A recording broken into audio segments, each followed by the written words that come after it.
Hey everybody, Movie Review Next Door here, and I'm back with another review.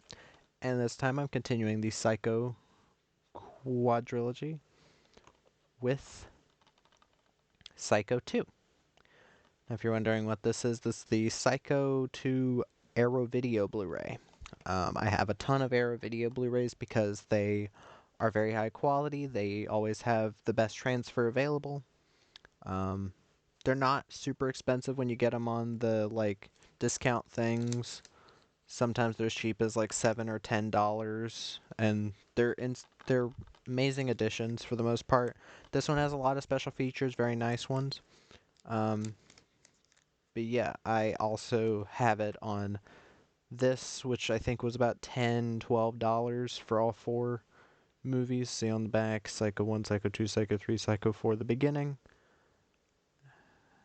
But yeah, um, Psycho 2. This is a 1983 horror film directed by Richard Franklin, and it stars Anthony Perkins, Vera Miles, Meg Tilly, Robert Loggia, Dennis Franz. Yeah, and Dennis Franz. In this film, after years of treatment at a mental institution for the criminally insane, serial killer Norman Bates is finally released. Deciding to move back into his long dead mother's infamous old house, he soon finds himself tormented by her demands and begins to question his own sanity. So, what did I think of Psycho 2? Well, just like with the last one, with all of these reviews, I'm going to be putting a spoiler warning for the entire review. So if you haven't seen Psycho 1 or Psycho 2 up to this point, do not watch this review. Go watch them. They're not that long. And then come back. Or just watch the entire series and then you can binge watch all my reviews for more views. Thank you, please. Um, Psycho 2 is one of the best horror sequels I have ever seen, in that it does its own thing without being disrespectful to the series. And I think Psycho 2 is fantastic. I think it outdoes even the original in terms of what it's trying to do, how well the film flies by, and how well the film is aged. Uh, yeah, I fucking love this movie. Um, and it just makes me sad what happened to Anthony Perkins. Um, because it's sad that such a thing like AIDS would have to. It's such a sad thing that someone like him would get AIDS because I love him so much. I mean, it sucks for everybody, but it's even worse when it's somebody uh that I adore, like Anthony Perkins. But let me get to the cast. Anthony Perkins plays Norman Bates.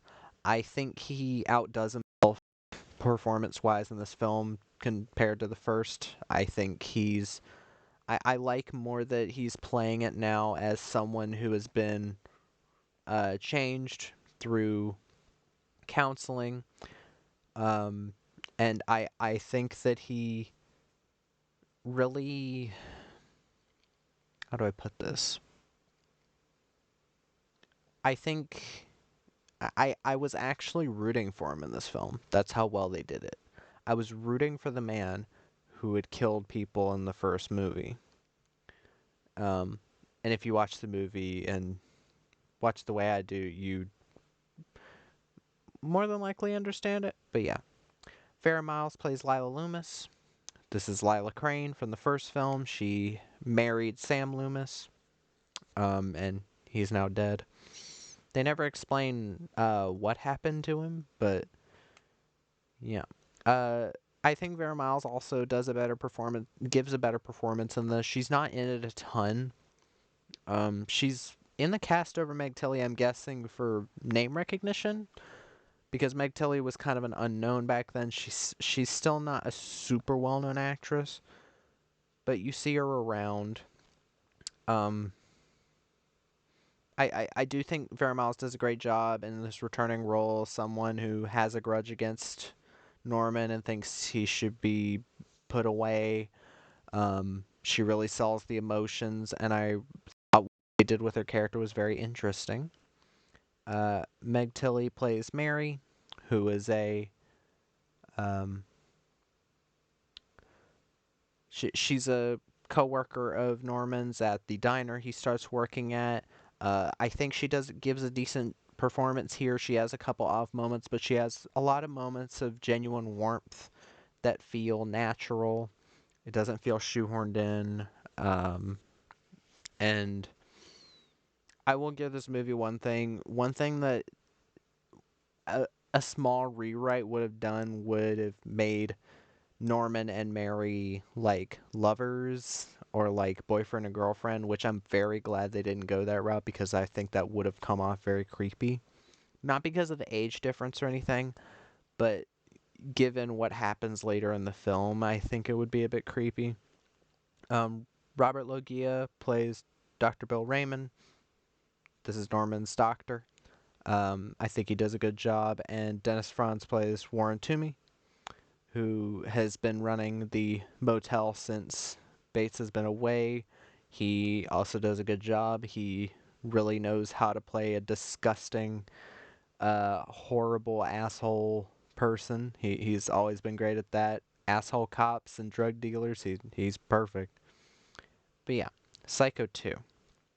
Um, Psycho 2, again, like I said in the first review, this is one of those movies that I used to, or that I watched on the way to and from school, because I was always, or during lunch sometimes I would continue watching movies. But I never really understood how smart this film was until recently. Because back when I watched it as a kid, or excuse me, while I was in high school on my phone, I didn't really get what the film was doing with certain characters, and I didn't understand how different this film is from the first without disrespecting the first. Because, again, I already said spoiler warning.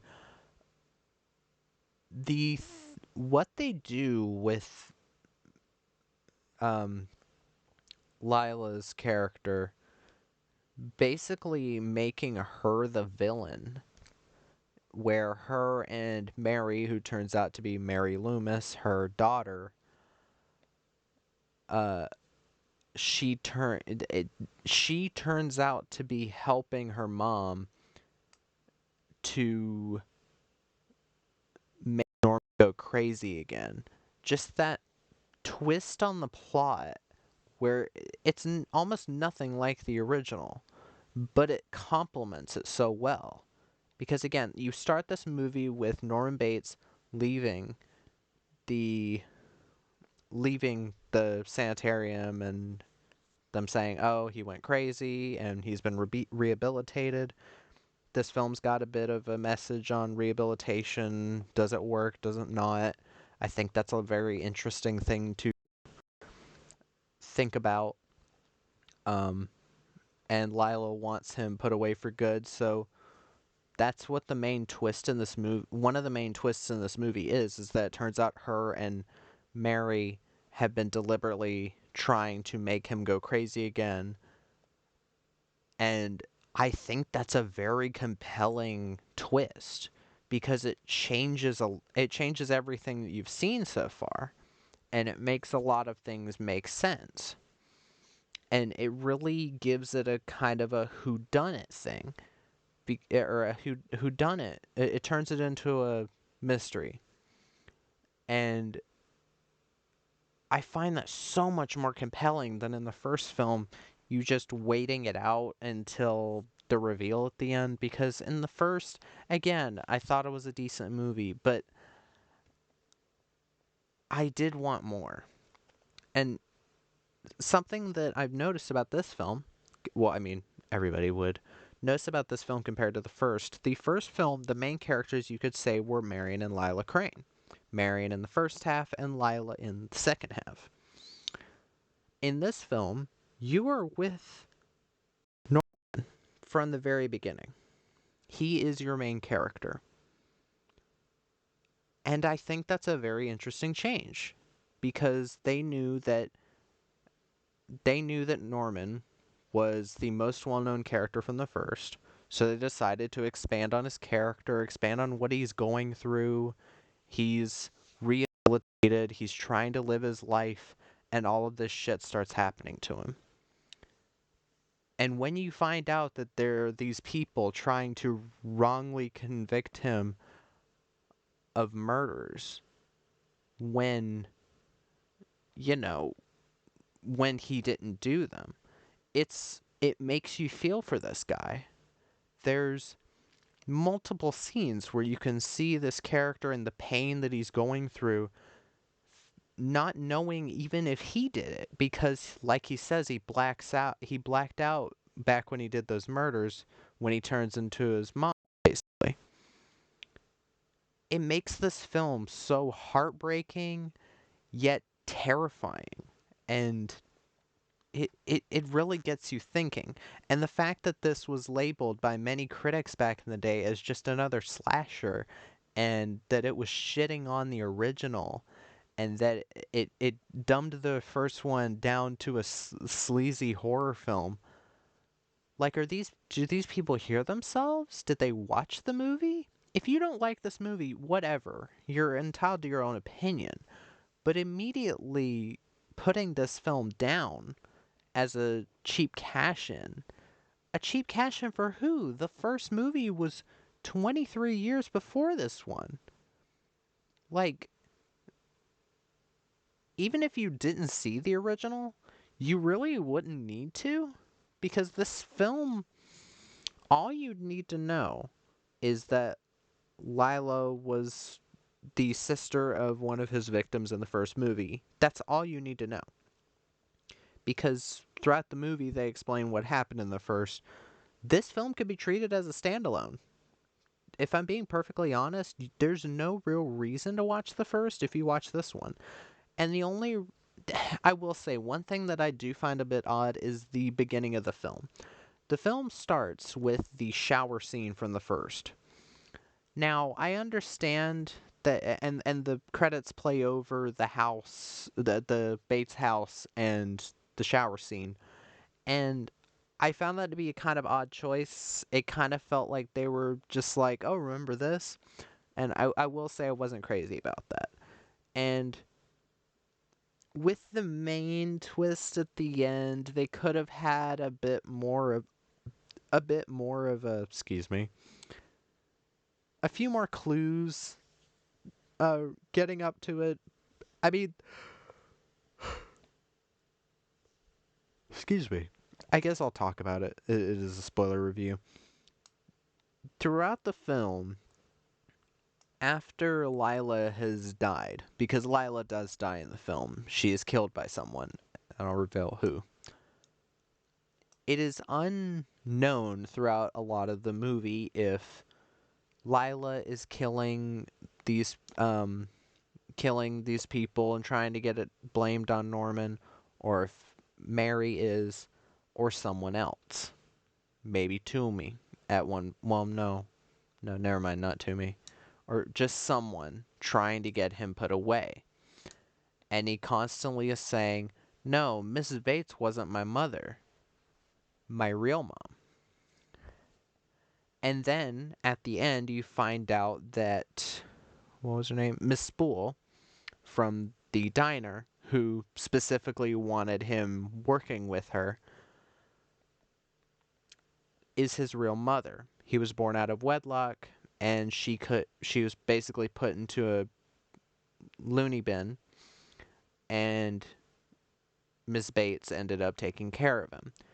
I do think this is a very interesting twist. I do think that they should have built it up a bit more. But I did find it an interesting one, that his real mother saw what people were doing to him. She saw in the diner when Dennis Franz's character was terrorizing him. She got rid of him because he was terrorizing her son. She got rid of Lila because she was trying to get him put away. And she got rid of the teenagers having sex in the basement of the house because they were gonna get him in trouble or something. And yeah, well, I guess they were implying that Lila killed the teenage boy, because later she's at the sheriff department asking them to telling them, why didn't you get Bates? They were killed in his basement. But it's a bit unclear. But this film, it stuck with me all these years in a way that the first film never has. Because again, like I said in the first film's review, the first film, yes, I can admire it as ahead of its time for the time. I think this one holds up a lot better, and I know a lot of 80s films hold up today. But I fully and completely feel that this film is, again, one of the greatest horror sequels of all time. And I think calling it a slasher is very... It doesn't really focus on the kills. That's the thing. In a time where pretty much every slasher that came out would have the kills be like an entire minute long to show off the gore effects. Even the first Friday the 13th is a bit like that. Uh, this film, yeah, there's some blood, there's some gore. It's not insanely gory though. The only death that I could say is pretty decently gory is um Lila Loomis's death. Where it's a really nice practical effect. She gets a knife through her mouth and out the back of her neck. And it's like, I know that's not exactly realistic, but it's a very fucking good effect. And again, it shows why practical effects will always be better than CGI. But for the most part, it's like a face slash or a stabbing that's kind of shot a bit close up. It's shot very similar to the first film, the way that shot the death scenes. And this film has such good writing, such good characters that it doesn't have to rely on the gore to get people to like it. And this film, it's so awesome that this film has its own little cult that show that it doesn't. Well, I mean, most of these people still think that the first is better. I think this one's better. But they do realize that this film is not just a carbon copy of the first, which it could have very easily been. They could have gone the lazy route and just remade it. Gus Van Sant. But they didn't. They chose to do a continuation that, while it has small visual similarities to the first, like certain scenes, there's a shower scene with Mary that's kind of shot similarly at times. There's certain references, a car being in the swamp, like in the first. Excuse me. That, and I think those are done very subtly for the most part. I don't think that it's just there to be, um, just to be like, "Ooh, in your face, remember this from the first movie, remember this, remember this." I think only people who have like recently seen the first Psycho and are watching these in order in quick succession will realize them. But I do think that this film is very respectful of the original. It's not trying to reinvent the first. It's not. Let me put it this way. This film's intention is not to outdo the first. It is simply to continue the story of the first and be as respectful as it possibly can be. Also, a small detail that I realized throughout, because I was like, oh, how well are they going to do this twist? Because I have seen this film before, and I wanted to kind of see what little sprinklings of hints that there were at the twist of Mary and Lila being related, Mary being Lila's daughter. And I noticed that the subtle hint of Mary's last name before they find out it's Loomis she says that her name is Mary Samuels. And it's a reference to the fake name that Marion used in the first film when she checked into Bates Motel. She called herself Marie Samuels, which was also a reference to Sam Loomis, who was her lover, who then became Lila's lover. It's a bit complicated, but I did find that to be a very subtle hint. I liked it. They only said her name a couple times, so I was like, oh, you actually put something in to further that twist. That's cool. But yeah, this film, while yes, it does have its flaws, it does have certain things I wish were built up more, for the most part, is a fantastic film. No one is going to change my mind on that. If you feel the same way, that's great. If you feel a different way, that's awesome. Different opinions make the world go around. But I am super happy to have this special edition Blu-ray. Apparently Scream Factory has their own. But yeah. I love this film. I hope other people will give it more of a chance. And yeah, that was my review of Psycho 2. If you liked the film, comment down below. Tell me what your thoughts are. If you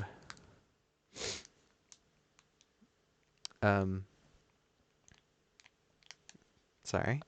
If you have any requests, let me know in the comments as well. And movie reviewer next door.